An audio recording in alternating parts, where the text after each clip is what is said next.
അല്ലേ? മൂല്യവത്തായിട്ടുള്ള മഹാസംസ്കൃതി അല്ലാതെ എന്തെങ്കിലും രാമായണത്തിലുണ്ടോ? മഹാഭാരതത്തിലുണ്ടോ? ഇപ്പോൾ ബാബറി മസ്ജിദ് തകർക്കപ്പെട്ടു ഒരു കാലഘട്ടത്തിൽ, നിർഭാഗ്യകരമായി പോയി എന്ന് വിചാരിക്കുക. അതിനും മുമ്പ് നിർഭാഗ്യകരമായ കാര്യമാണല്ലോ രാമക്ഷേത്രം തകർക്കപ്പെട്ടു എന്ന് പറഞ്ഞത്, അല്ലേ? അപ്പോൾ നമ്മൾ ഈ ബാബറി മസ്ജിദിന് ആവശ്യമായ പുനർനിർമ്മിക്കുന്ന ആവശ്യമായ സ്ഥലം നൽകുന്നു, അവസരം നൽകുന്നു, അല്ലേ? അതിനാവശ്യമായ ധനം നൽകുന്നു, ഉണ്ടല്ലോ. അപ്പോൾ എന്തൊരു സഹിഷ്ണുത അത്! ഞാൻ പറയും, ഒരു പൊളിറ്റിക്കൽ എഡ്യൂക്കേഷൻ്റെ അഭാവം കൊണ്ടാണ് സംഭവിക്കുന്നത്. നമ്മളാരെയും കുറ്റപ്പെടുത്തുകയല്ല. ഈ കാലഘട്ടത്തിൽ വേണ്ടത്ര ഇത്തരം വൈജ്ഞാനികമായ ബോധ്യങ്ങളില്ലാതെ പോകുന്നത് കൊണ്ട് സംഭവിക്കുന്നതാണ്.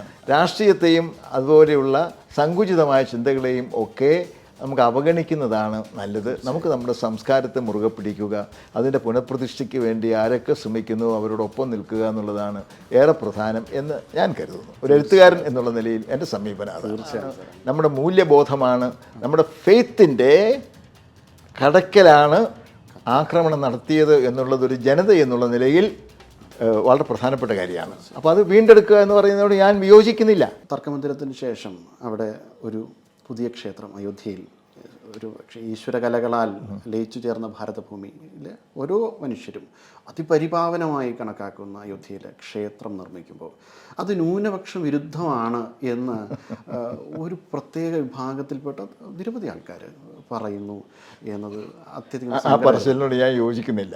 ഞാൻ ഗുജറാത്തിൽ സോമനാഥ ക്ഷേത്രത്തിൽ പോയിട്ടുണ്ട്. ആ ക്ഷേത്രത്തിൻ്റെ മുമ്പിൽ നിർത്തിയിരിക്കുന്ന ഒരു പ്രതിമയുണ്ട്. അല്ലെന്നറിയാമോ? സർദാർ വല്ലഭായ് പട്ടേലിൻ്റെ പ്രതിമയാണ്. എന്ന് പറഞ്ഞാൽ പട്ടേൽ ആഭ്യന്തര വകുപ്പ് മന്ത്രിയായിരുന്ന കാലത്ത് പുനർനിർമ്മിച്ചതാണ്. ആക്രമണകാരികൾ തകർത്ത സോമനാഥ ക്ഷേത്രം പുനർനിർമ്മിച്ചത് സർദാർ വല്ലഭായ് പട്ടേലാണ്. പുനർനിർമ്മിച്ചു. അനേകം ആളുകൾ അവിടെ ഇപ്പോൾ ആരാധനയ്ക്ക് വരുന്നത് ഞാൻ കണ്ടിട്ടുണ്ട്. ഞാനും ഉണ്ടായിരുന്നു ആ കൂട്ടത്തിൽ എന്ന് ഞാൻ പറയുകയാണ്. അയോധ്യയിൽ ഞാൻ പോയിട്ടുണ്ട് കേട്ടോ. അതുപോലെ ദ്വാരകയിൽ ഞാൻ പോയിട്ടുണ്ട്. ഞാൻ പോകാത്ത സ്ഥലങ്ങൾ സാരമേന കുറവാണെന്ന് വിനയപൂർവ്വം പറയുകയാണ് ചെയ്യുന്നത്. അപ്പോൾ എന്താ സ്ഥിതി എന്ന് ചോദിച്ചാൽ, ഇങ്ങനെ തകർക്കപ്പെട്ട സ്ഥാനങ്ങൾ പുനർനിർണ്ണയിക്കുക എന്ന് പറയുന്നത് തീർച്ചയായും കാലഘട്ടത്തിൻ്റെ ഒരു ആവശ്യമാണ്, സാംസ്കാരിക ആവശ്യമാണെന്ന് വിശ്വസിക്കുന്നയാളാണ് ഞാൻ.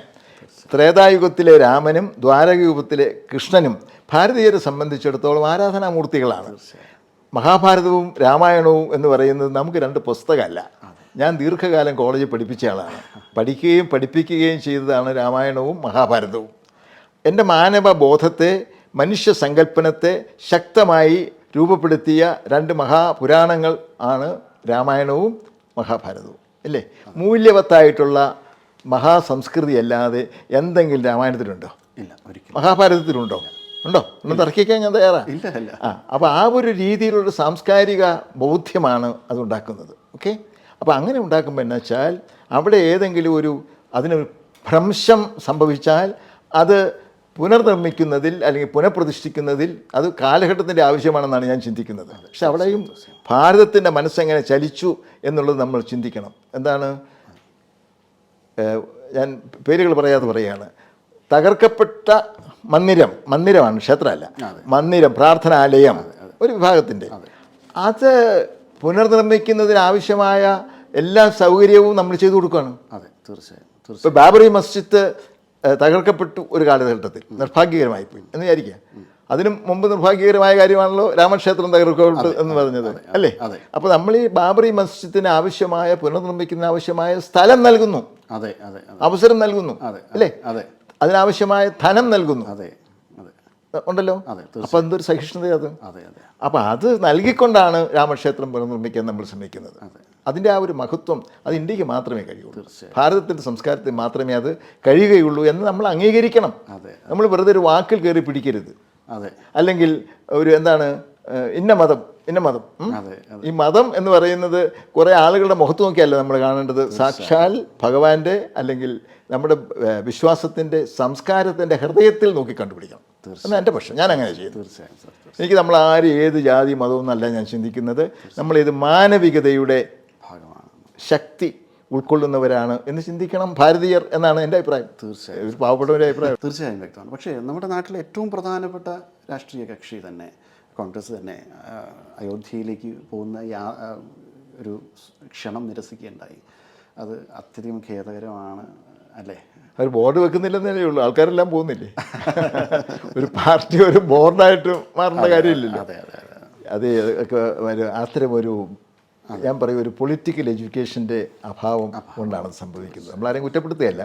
ഈ കാലഘട്ടത്തിൽ വേണ്ടത്ര ഇത്തരം വൈജ്ഞാനികമായ ബോധ്യങ്ങളില്ലാതെ പോകുന്നത് കൊണ്ട് സംഭവിക്കുന്നതാണ്. ഒരു എന്താ പറയുക, ഔദാര്യത്തോടു കൂടി അത്തരം മനോഭാവങ്ങളെ കാണുകയും ആളുകൾ ഇത് തിരിച്ചറിയുമെന്ന് ചിന്തിക്കുന്നതാണ് യുക്തി എന്ന് എനിക്ക് തോന്നുന്നു. ഇന്നിപ്പോൾ ഞാൻ വായിച്ചത് യു.പിയിലും ബീഹാറിലും അല്ലെങ്കിൽ മധ്യപ്രദേശിലുമുള്ള ഒത്തിരി ഭക്തന്മാരായിട്ടുള്ള ആളുകൾ, അങ്ങ് പറഞ്ഞ ഈ രാഷ്ട്രീയ പ്രസ്ഥാനത്തിൽപ്പെട്ട ആളുകൾ തന്നെ പോകുന്നുണ്ട്. അപ്പോൾ അതൊരു ജനങ്ങളുടെ ഒരു വികാരമല്ല എന്നുള്ള തിരിച്ചറിവ് ഉണ്ടാകണം നേതാക്കന്മാർക്ക് എന്നാണ് എൻ്റെ പക്ഷം. EMSൻ്റെ ഒരു അഭിപ്രായമുണ്ട്. തർക്കമന്ദിരം പൊളിച്ചു നീക്കി തർക്കമന്ദിരം പൊളിച്ചു നീക്കി പ്രശ്നം പരിഹരിക്കണമെന്ന്. അത്തരത്തിൽ പ്രശ്നം പരിഹരിക്കണം എന്ന് പറഞ്ഞ അദ്ദേഹത്തിൻ്റെ പക്ഷം തന്നെ നമ്മുടെ ഇന്ന് ചാടിക്കേറിയ അഭിപ്രായം പറഞ്ഞ് അവിടെ ക്ഷണം നിരസിച്ചുകൊണ്ട് അഭിപ്രായം പറഞ്ഞ് ഞങ്ങൾ അവിടെ പോകുന്നില്ല, ഇത് ന്യൂനപക്ഷ വിരുദ്ധമാണ്. അങ്ങനെ പറയുമ്പോൾ ഇത്തരത്തിൽ നമ്മുടെ ദേശീയ കക്ഷിയായ കോൺഗ്രസും കമ്മ്യൂണിസ്റ്റ് പ്രസ്ഥാനങ്ങളും ഇടതുപക്ഷ പ്രസ്ഥാനങ്ങളൊക്കെ ഇങ്ങനെ പറയുമ്പോൾ ഒരു പ്രത്യേക വിഭാഗത്തെ പ്രീണിപ്പിക്കുന്നതോടൊപ്പം അവരെ കൂടുതൽ തീവ്രമാക്കുക എന്നൊരു, അതിപ്പോൾ അവരെ സംബന്ധിക്കുന്ന കാര്യമാണ്. അതിൻ്റെ വരുമരായികൾ അവർ തന്നെ ചിന്തിക്കേണ്ടതാണ്. എൻ്റെ അഭിപ്രായത്തിൽ ഇത്തരം അഭിപ്രായങ്ങൾക്കൊന്നും കാലികമായ പ്രസക്തി എന്നുള്ളതല്ലാതെ ശാശ്വതമായി നമ്മുടെ സംസ്കാരത്തെ ബാധിക്കാൻ കഴിയില്ല എന്നാണ് ഞാൻ വിശ്വസിക്കുന്നത്. ഇപ്പോൾ രാഷ്ട്രീയം എന്ന് പറയുന്നത് പലപ്പോഴും ഒരു തിരഞ്ഞെടുപ്പിൽ സ്വീകരിക്കുന്ന തന്ത്രങ്ങളാണ്. അടുത്ത തിരഞ്ഞെടുപ്പിൽ അവർ വേറെ തന്ത്രങ്ങൾ സ്വീകരിക്കും. അതല്ല നമ്മെ സംബന്ധിച്ച് പ്രധാനപ്പെട്ടത് സാംസ്കാരികമായ അവസ്ഥയാണ്. ഇന്ന് ഇന്ത്യ നേരിടുന്ന ഏറ്റവും വലിയ പ്രശ്നം സാംസ്കാരിക പ്രശ്നമായിട്ട് മാറുമ്പോഴേ നമ്മുടെ രാജ്യത്തിന് പുരോഗതി ഉണ്ടാവുകയുള്ളൂ. എല്ലാത്തിനെയും രാഷ്ട്രീയമായിട്ട് അടയാളപ്പെടുത്തിക്കൊണ്ട് പോയി കഴിഞ്ഞാൽ സംഭവിക്കുന്നത് അത് തെരഞ്ഞെടുപ്പുകളും ഭരണത്തെയും അധികാരത്തെയും ചുറ്റിപ്പറ്റി നിൽക്കുന്നതാണ്. അധികാരമല്ല പ്രധാനം, സംസ്കാരമാണ് എന്നുള്ള തിരിച്ചറിവ് നമുക്കുണ്ടാവണം. അല്ലെങ്കിൽ ഒരു അധികാരമില്ലാതെ രാജ്യത്ത് ഭിക്ഷാന്തേഹികളായിട്ട് ജീവിച്ചിരുന്ന ആളുകളില്ലേ, അവർ നമ്മൾ ആരാധിക്കുന്നില്ലേ, ബഹുമാനിക്കുന്നില്ലേ? എന്തുകൊണ്ടാണ്? ഒരുപക്ഷെ ആ ഭരണാധികാരികളുടെ കാലം കഴിഞ്ഞിട്ടും ഈ പാവപ്പെട്ട മനുഷ്യരെയായിരിക്കും നമ്മൾ ആദരിക്കുന്നത്. കാരണം അവർക്കൊരു സാംസ്കാരിക ബോധത്തിൻ്റെ തുടർച്ചയാണ് അവർ എന്നുള്ളത് കൊണ്ടാണ് അത് സംഭവിക്കുന്നത് എന്നാണ് എൻ്റെ പക്ഷം. രാഷ്ട്രീയത്തെയും അതുപോലെയുള്ള സങ്കുചിതമായ ചിന്തകളെയും ഒക്കെ നമുക്ക് അവഗണിക്കുന്നതാണ് നല്ലത്. നമുക്ക് നമ്മുടെ സംസ്കാരത്തെ മുറുകെ പിടിക്കുക, അതിൻ്റെ പുനഃപ്രതിഷ്ഠയ്ക്ക് വേണ്ടി ആരൊക്കെ ശ്രമിക്കുന്നു അവരോടൊപ്പം നിൽക്കുക എന്നുള്ളതാണ് ഏറെ പ്രധാനം എന്ന് ഞാൻ കരുതുന്നു. ഒരു എഴുത്തുകാരൻ എന്നുള്ള നിലയിൽ എൻ്റെ സമീപനം അത്. തീർച്ചയായും നമ്മുടെ നാട്ടിലെ വിദേശ ആക്രമണകാരികൾ വന്ന് ആക്രമണം നടത്തിയിട്ടുണ്ട്. പലപ്പോഴും അവർ ബാബർ ഉൾപ്പെടെയുള്ള ആക്രമണകാരികളുടെ കാര്യം, അവർ ഇന്ത്യയെ ഇഷ്ടപ്പെട്ടിരുന്നില്ല എന്നുള്ളതാണ്. ഇന്ത്യയെ കൊള്ളയടിക്കാൻ മാത്രമാണ് അവർ ആഗ്രഹിച്ചത്. അത്തരം ആൾക്കാരുടെ സ്മാരകങ്ങൾ ഭാരതത്തിൽ നിലനിർത്തുന്നതിൽ എന്ത് സാംസ്കാരിക മൂല്യമാണ് നമുക്കുള്ളത്? ഞാനതിനെക്കുറിച്ച് പറയാം. ഇപ്പോൾ നമ്മുടെ രാജ്യത്തെത്തിയ ഇപ്പോൾ മഹാനായ എന്നൊക്കെ നമ്മൾ പറയുന്നുണ്ട്. അതെ അതെ മഹാനായ. അതെ അതെ ആക്രമണകാരികളെ പലരും ഉപയോഗിക്കുമ്പോൾ നമ്മൾ മഹാനായ എന്നുള്ള വിശേഷം ചേർത്തിട്ടാണ് ഉപയോഗിക്കുന്നത്. പല മഹാന്മാരും ചെയ്തത് എന്താണ്? നമ്മുടെ രാജ്യം കൊള്ളയടിക്കുകയാണ് ചെയ്തത്.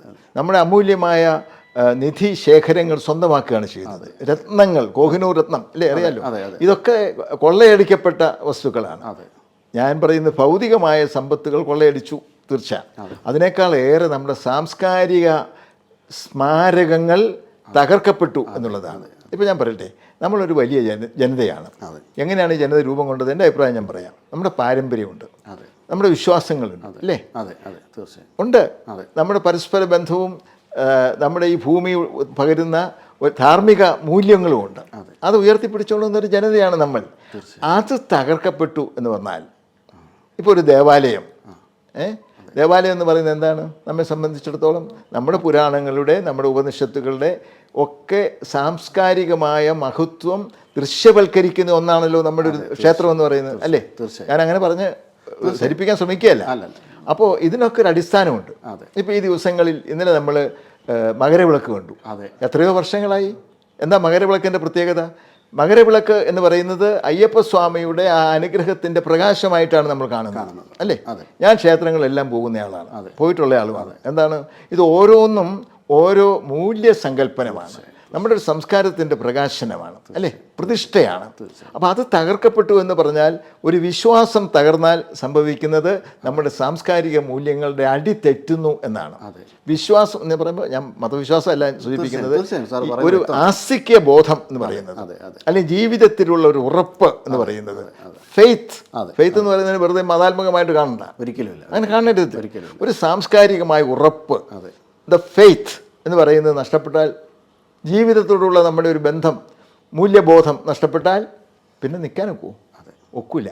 അപ്പോൾ പലപ്പോഴും സംഭവിച്ചതെന്ന് പറയുന്നത് ഈ വിദേശകാരികൾ ഇവിടെ കൊള്ളയടിക്കാൻ വന്ന ആളുകൾക്ക് നമ്മുടെ സാംസ്കാരിക മൂല്യത്തെക്കുറിച്ച് ബോധമൊന്നും ഉണ്ടായിരുന്നില്ല. അവർ ഇന്ത്യൻ സംസ്കാരം ഉൾക്കൊള്ളാനാണ് അവിടെ വന്നത്? അല്ല, ഇവിടുത്തെ സമ്പത്ത് കൊള്ളയടിക്കാൻ വേണ്ടി വന്നതാണ്. ഈ രാജ്യത്തിൻ്റെ ഭൗതികമായ സമ്പത്ത് കൊള്ളയടിക്കാൻ വന്നപ്പോൾ അവർ തകർത്തത് പലപ്പോഴും നമ്മുടെ യശസ്സാണ്, നമ്മുടെ മൂല്യബോധമാണ്, നമ്മുടെ ഫെയ്ത്തിൻ്റെ കടക്കലാണ് ആക്രമണം നടത്തിയത് എന്നുള്ളതൊരു ജനത എന്നുള്ള നിലയിൽ വളരെ പ്രധാനപ്പെട്ട കാര്യമാണ്. അപ്പോൾ അത് വീണ്ടെടുക്കുക എന്ന് പറയുന്നതോട് ഞാൻ വിയോജിക്കുന്നില്ല. മനസ്സിലായില്ലേ? അത്തരം പരിശ്രമങ്ങളെ ഒരിക്കലും അതിനോട് വിരോധമോ വിയോജിപ്പോ എനിക്കില്ല എന്നുള്ളത് വളരെ ശക്തമായിട്ട് ഞാൻ പറയുകയാണ്. പറഞ്ഞാലേ മതിയാവും. എൻ്റെ കുടുംബം, എനിക്കൊരു കൊച്ചു വീടുണ്ട് എങ്കിൽ അതൊരു ഒരു അക്രമി വന്നിട്ട്, അല്ലെങ്കിൽ കുറേ അക്രമി സംഘം വന്നിട്ട് അത് തകർത്താൽ എൻ്റെ ഹൃദയം പൊള്ളും, അല്ലേ? തീർച്ചയായും പൊള്ളും. പിന്നെ എനിക്ക് എപ്പോഴും ആശ്വാസം കിട്ടുന്ന എപ്പോഴാണ്? അത് വീണ്ടും നിർമ്മിക്കുമ്പോഴാണ്, പുനഃസ്ഥാപിക്കുമ്പോഴാണ്, അല്ലേ? തീർച്ചയായിട്ടും അതെ.